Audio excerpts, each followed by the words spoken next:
On September 11, America and the world was shaken and devastated by the events that had transpired during the tragedy of the Twin Towers. Ever since the attack, the world was never quite the same. Many American shows and media of that time were impacted and even censored in many ways.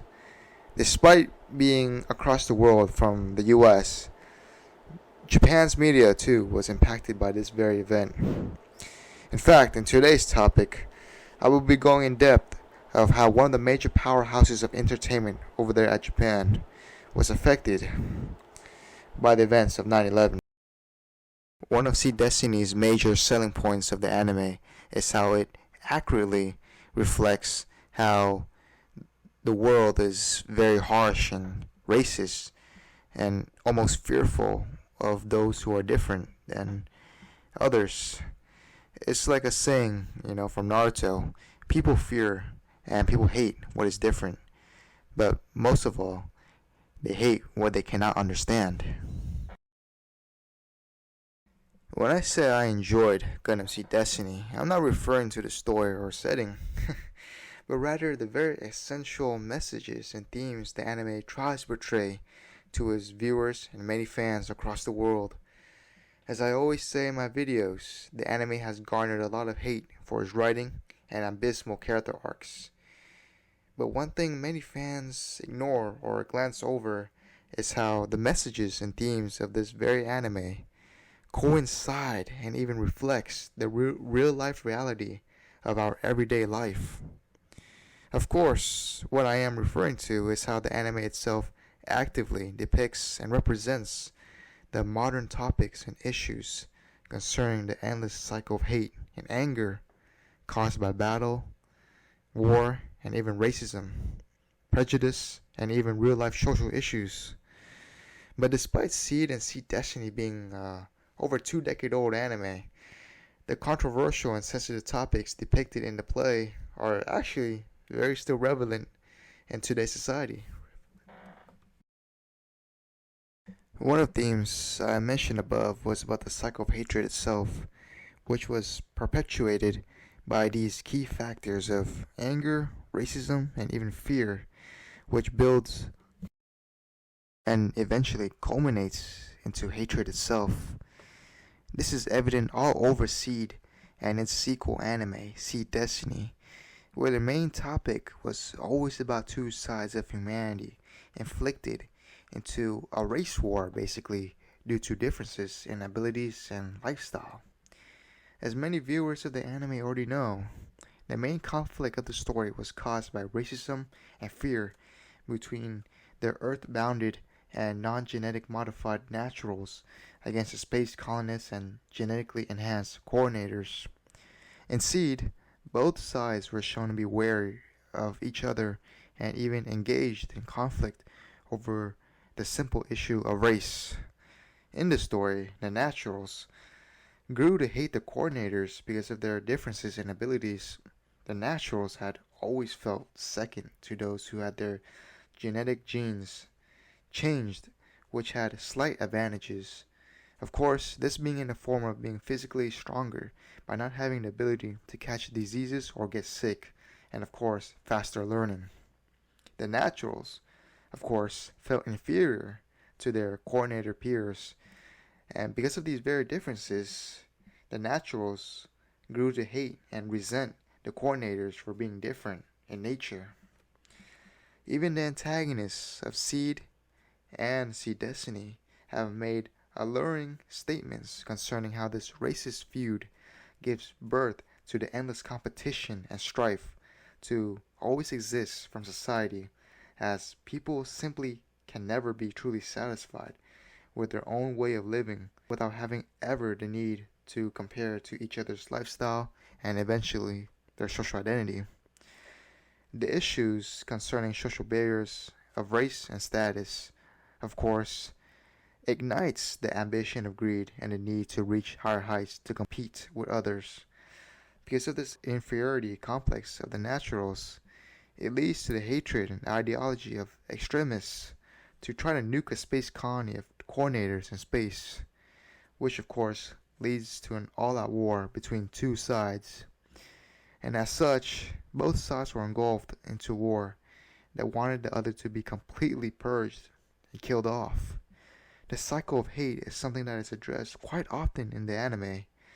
And of course, it refers to how when a person is killed by their enemies, the family member or friend of the victim killed would seek revenge upon the enemies as an act of rage and anger. Dying for revenge and killing for revenge, how would any of that bring us closer to peace? Is a question proposed by one of the central protagonists of the anime that I often still think about till this day. Not only is it engraved into my very own personal being, but it is something I ask myself on the daily, as the message reflects the very world we live in today. Of course, racism and prejudice is still very present and relevant in today's society, as many people would rather give in to hate and commit heinous acts to others because of differences in religion, race, gender, hell, even lifestyle.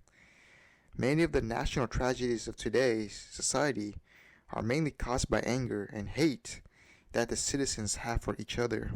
Sadly, the reality of things portrayed in the anime is nearly identical to the state of the world as it is today.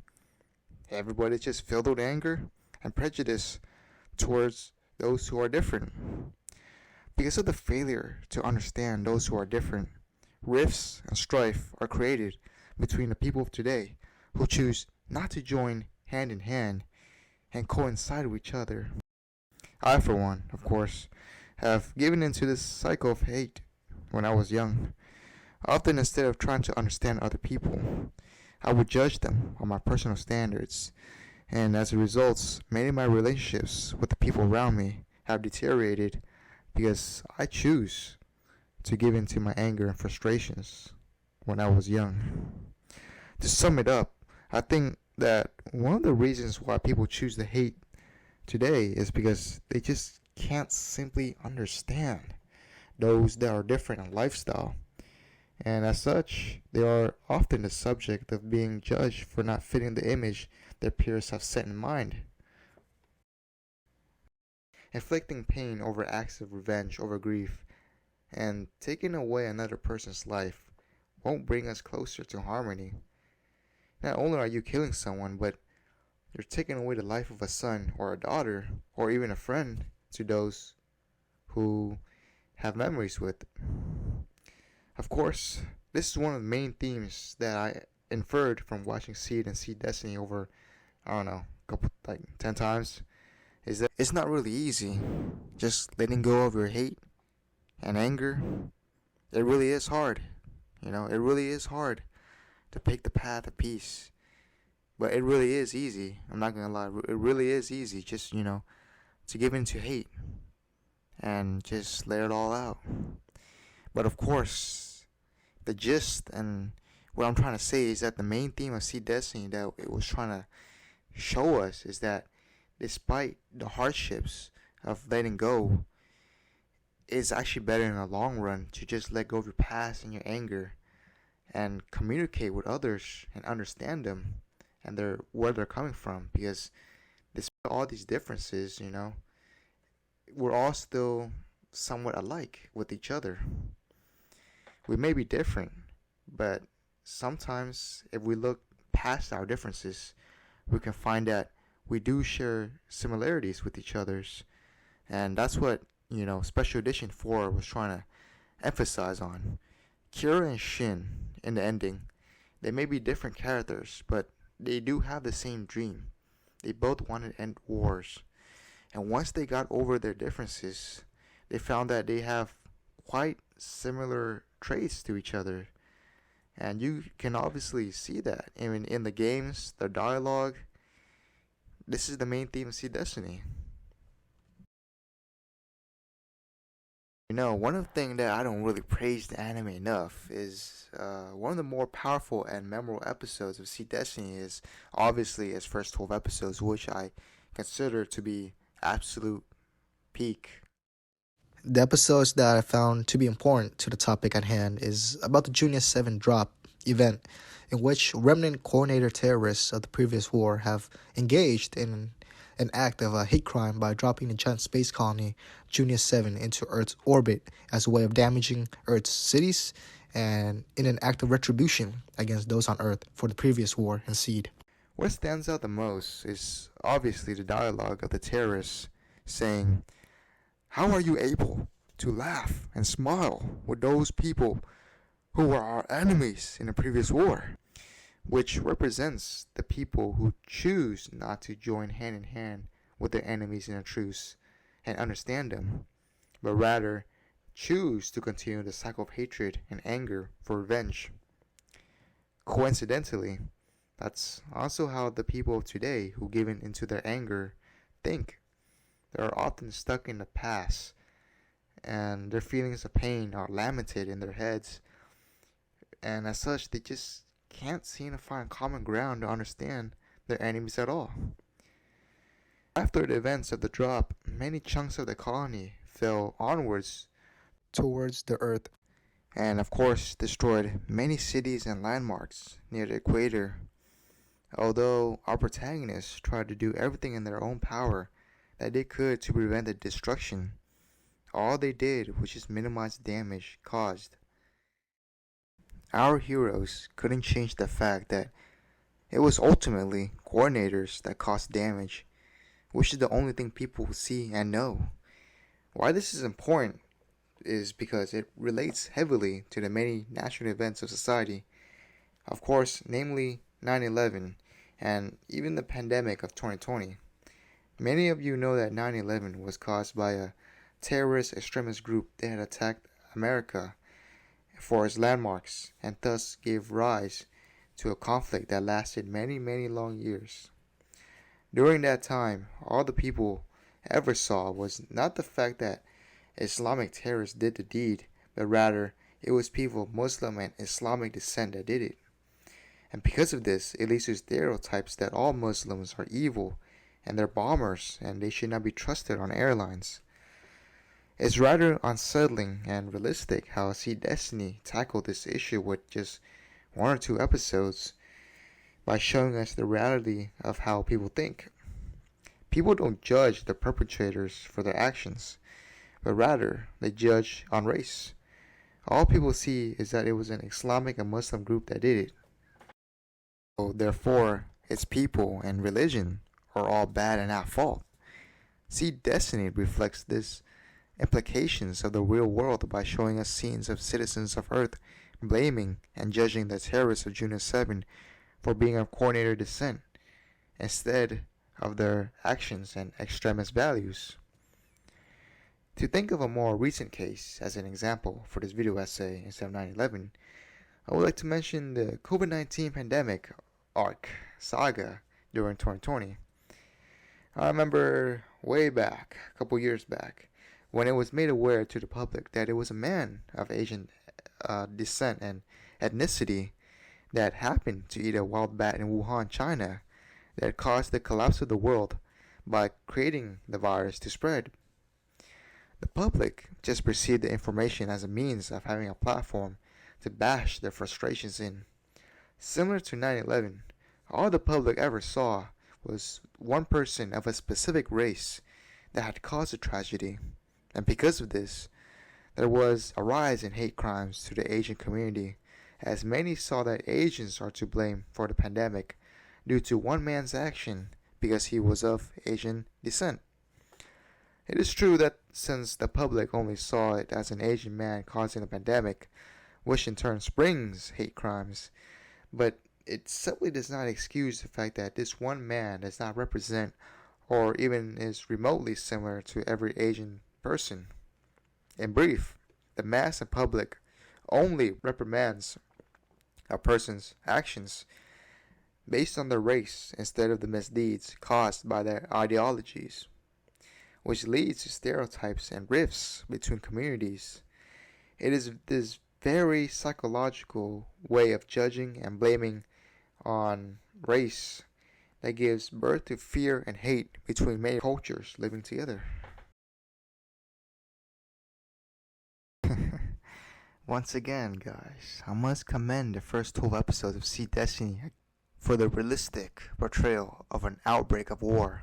The anime showcases an excellent job of how citizens were shown in fear and anticipation of the events that transpired. After the tragedy of Junior 7, many naturals and even coordinators on Earth are shown to be in fear and even anger of the attacks caused. Many people lost their families, loved ones, and even their homes. Because of the destruction, a natural-led terrorist organization by the name of Logos will make their appearance by plotting behind the shadows to brew up on our conflict. Logos saw the action as something that must be dealt with as soon as possible, as the group believes that as long as these coordinators are out there in space, anything of sorts like this terrorist attack can happen again without any warning or even any sort of solution to try to stop it or prevent it from ever happening again. Feeling powerlessness in the eyes of potential coordinator attacks from outer space or anywhere, Logos pressures the Earth Alliance's legislative bureau and the President of the United States to take action against coordinators. To make the situation even worse than it already was, Logos has received pictures of proof that it was ultimately terrorists of coordinator ethnicity that caused the attack, which is used to twist public and legislative opinions as a reason for another war against Zaft. Due to the vast numbers of naturals on Earth, many public opinions of the people were against coordinators and were also in fear of them as well. The Earthbound civilians and political figures judged the group of coordinators' actions on their race purely alone, which led to Logos and Earth Alliance to begin a new assault against a whole entire civilization of people for the actions of only a few. Now having a legitimate reason to go to war, Logos deployed nuclear warheads to try to kill their neighbors in space, but ultimately failed in their efforts. Now at this point, both sides were feeling the sense of fear and unrest that were slowly piling up in the form of tensions leading to another fight against potential transgressors. Once again, the way the anime portrays this situation is very reminiscent and mirrors the outbreak of war between the US and Iraq. Many Americans were in fear of the attacks and were awestruck by the destruction that had taken everyone by storm. A number of Americans even felt unsafe to walk in the streets because of the unexpected event and even wondered if another tragedy could ever happen again without warning. There were many forums and even talk about how America will never be the same after this event ever again. It is this very fear that leads to stereotypes and hate crimes of people against Islamic and Muslim descent in the States. The attack escalated into the need to go to war and invade Iraq and Afghanistan, as many citizens and even government officials of the state felt the need to stop the terrorists at their core by targeting Al-Qaeda and the many extremist forces at large. However, there were also some groups that were opposed to going to war with Iraq due to the potential collateral damage of both American and Iraq civilian lives involved in the crossfire. One thing that I don't see a lot of other Gundam anime doing often is building up to the outbreak of war itself. It was prominently seen in Seed Destiny and similar to real life that the war took time to build up from the plot and setting that showed civilians and soldiers of both sides and even legislative political figures going back and forth of what steps need to be taken. The question that was often brought up as a theme almost during these episodes was, what can you do in this situation with your own power?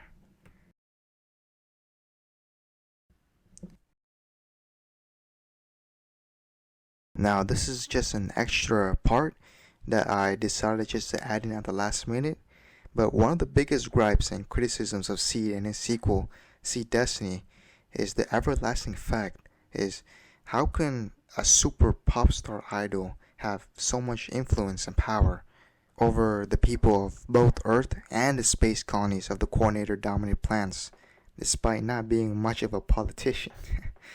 I mean, it is no secret that this idol in question, Lacus Klein, and to a certain extent, Mir Campbell, is often used as a voice of reason and motivation to the many characters of the anime. Lacus is known in the anime to have an influential voice and leadership that can bring many people together and sway how people think and react. Although, you know what, I'm just gonna say it, I have to admit, I really thought, this idea was super dumb. Just have like a super idol be this figure of inspiration, despite not being that much of a political figurehead. You know what? It's like being influenced on how to think by listening to Cardi B's words. Actually, wait, never mind. That already happened in the real world of today. Lycus Klein is, in a sense, a metaphor of how, she represents how the people today are more willingly to listen to celebrities and social media influencers rather than political figures. I don't know if it was intentional of the director and writer to make Lakis, her character to be like this, but you know what? It sure as damn hell does an excellent showcase of how the citizens of today are. Do you guys remember back in 2016 when the Avengers cast and big A-lister acting names were telling people not to vote for Trump? Or how about Cardi B's response to Trump and the pandemic? The thing is, many people in the youth of today were willingly influenced by what the celebrities were trying to convey in their messages, despite them not being political figures of any kind. Although I am very neutral in a political standpoint regarding Democratic and Republican parties, I have to say it is important to know your own reason for what you believe in rather than just going with the words of others and celebrities to validate your choices, which of course is the main theme of Destiny. See Destiny. In brief, Lacus and even Mir to a certain extent were a foresight and even meta viewpoint of how the citizens of today are more swayed to social media influencers and celebrities to justify their own decisions on the political world. One of the sayings that I often say and abide to by this very day is, some people cannot change, but they can learn to grow. Honestly, the message I'm trying to convey with this quote is referring to how some people today can't change their traits, but they can learn to grow in a form of love or even hatred. We humans can eventually learn to grow to love and accept others without changing ourselves for the better or worse, but we can also learn to grow to how to hate others as well. See Destiny, despite its infamous reputation, does a fantastic job in my opinion at showing how the conflict of both sides never really changed and instead grew into hatred itself. The tensions between the Earth Alliance and Zaf never changed. The conflict between the two sides were always apparent, and as such boiled and grew into hatred and anger for the disdain caused by both sides. It very much reflects how the real world is today. Anyways, I hope you guys enjoyed this video essay. There is more to come, as this is just the first part of how the story of Sea Destiny correlates to the real life world. Thank you for watching my videos.